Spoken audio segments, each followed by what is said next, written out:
Bonjour à tous, ici je vais vous expliquer un petit peu l'univers de Tips en tant que participant à une formation. Vous avez vu que là sur le côté vous avez différents canaux, on appelle ça des canaux, différents groupes. Le canal général, cycle 1, cycle 2, questions-réponses. Votre formateur a dû sans doute en ajouter d'autres ou bien ils sont nommés donc différemment. Le canal général, donc quand on clique bien sur le mot général, on arrive dans les publications où tout le monde a accès, où c'est là où vous allez généralement démarrer votre réunion, votre visioconférence pour donner les différentes informations durant donc cette formation. Vous pouvez donc converser de manière écrite ou bien rejoindre ou démarrer une réunion pour que tout le monde ait accès aux différents contenus. Vous avez également donc un autre canal ici qui s'appelle comme exemple cycle 1. C'est-à-dire que votre formateur, une fois que vous êtes dans le général, vous dit voilà, telle personne, vous vous rendez dans le cycle 1 durant un quart d'heure pour travailler un peu plus en autonomie. Donc là, je vais cliquer sur cycle 1 et moi, en tant qu'enseignant, je vais démarrer une réunion et mes collègues du cycle 1 vont venir évidemment me rejoindre sur cette réunion. N'importe qui donc peut démarrer une réunion et les autres vont venir rejoindre la réunion.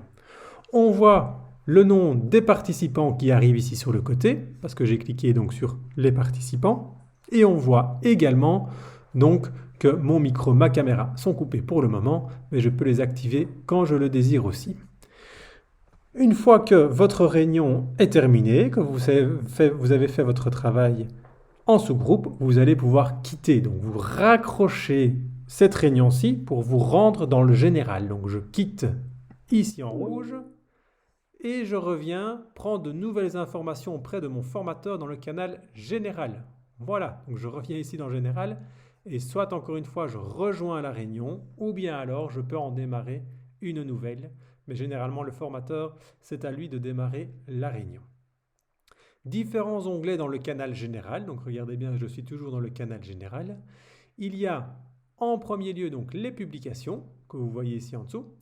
Il y a également les fichiers. Alors quand on parle de fichiers, ce seront tous les supports de cours que le formateur va pouvoir déposer.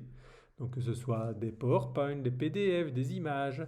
Bref, là ce sera généralement où tout sera centralisé.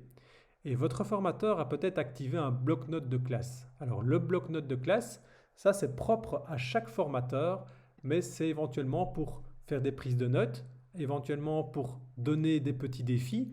Bref, le bloc-notes de classe est utile pour vous durant la formation si celui-ci est activé. Il ne faut pas hésiter à aller voir ce qui est noté. Possibilité suivante, ce sont les devoirs. On va dire que votre formation s'étale sur plusieurs jours ou bien alors les 2 jours sont séparés de 2 semaines, un mois. Ça, c'est possible aussi.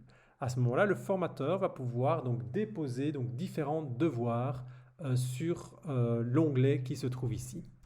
Voilà en général comment ça fonctionne. Merci de m'avoir écouté et à bientôt.